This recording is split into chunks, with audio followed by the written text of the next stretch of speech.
Hi అండి, అందరూ ఎలా ఉన్నారు? బాగున్నారు కదండి. Welcome to our channel. ఈరోజు మనం గోరుచిక్కుడు కర్రీ టేస్టీగా నువ్వుల పొడితో ఏ విధంగా ప్రిపేర్ చేయాలో ఇప్పుడు చూసేద్దామండి. చూద్దామండి. బాండి పెట్టుకుని ఆయిల్ వేసుకుందాం. బాండి హీట్ అయిన తర్వాత దీనిలో కొద్దిగా మనం జీలకర్ర వేసుకుందాం. కట్ చేసిన ఆనియన్స్ వేసుకుందాం.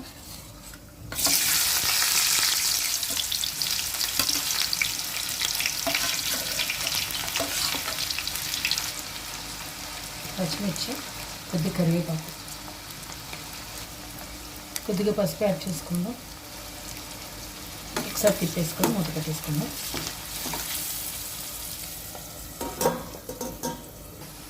ఆనియన్స్ ఫ్రై అయిన తర్వాత అల్లం వెల్లుల్లి పేస్ట్ వేసేద్దాం.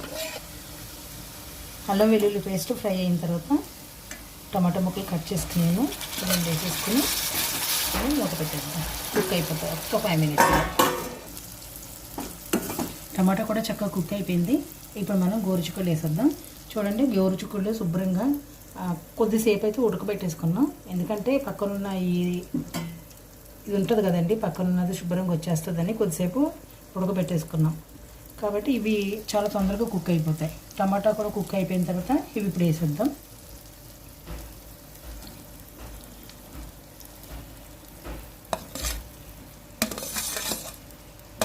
ముందు ఉడకబెట్టుకున్నాం కాబట్టి వీటి టైం ఎంత పట్టదో కుక్ అవ్వడానికి. ఒకసారి తిప్పేసుకుందాం.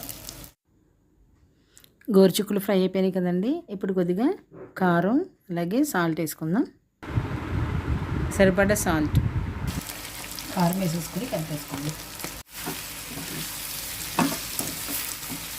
ఒక 2 minutes మూత పెడతాం. తర్వాత కొంచెం వాటర్ యాడ్ చేసేసుకుందాం. ఇప్పుడు మనం కొంచెం వాటర్ యాడ్ చేసేసుకుందాం. అల్లం వెల్లుల్లి నూరుకున్న వాటర్ ఉంటుంది కదండి, అది వేసేసుకుందాం. కొంచెం గ్రేవీ కోసం మనం వేసేసుకొని తిప్పేసి మళ్ళీ ఒక 5 minutes మూత పెట్టేద్దాం. చూద్దాం ఒకసారి. కొద్దిగా మసాలా పౌడర్ యాడ్ చేసేసుకుందాం.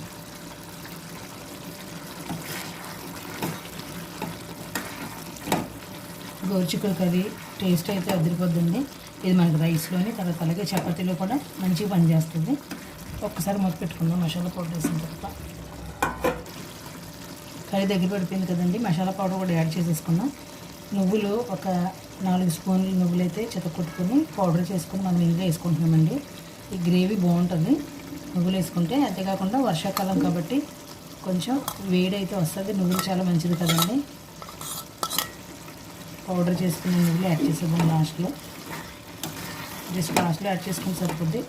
మనము నువ్వుల ప్లేస్లో వేరుశనగ పప్పు వేసుకోవచ్చండి, పౌడర్ చేసుకొని. అలాగే జీడిపప్పు కూడా వేసుకోవచ్చు, కొబ్బరి కూడా వేసుకోవచ్చు. ఎండు కొబ్బరి కానీ పచ్చి కొబ్బరి కానీ వేసుకోవచ్చు. నేను నువ్వులు వేస్తున్నాను, బాగుంటుందండి. మీరు కూడా ట్రై చేయండి. ఇలాగే నువ్వులు వేస్తే లాస్ట్లో టేస్ట్ అయితే అదిరిపోద్ది. గ్రేవీ లాస్ట్లో కొత్తిమీర వేసేసుకొని దించేసుకుందామండి. కొత్తిమీర వేసేసి దించేద్దామండి. మీరు కూడా ఒకసారి ట్రై చేసి చూడండి, చాలా బాగుంటుంది. ఈ వీడియో కనుక మీకు నచ్చినట్లయితే లైక్ చేయండి, షేర్ చేయండి, కామెంట్ చేయండి. అలాగే మా ఛానల్ సబ్స్క్రైబ్ చేయడం మాత్రం మర్చిపోకండి. Thank you for watching.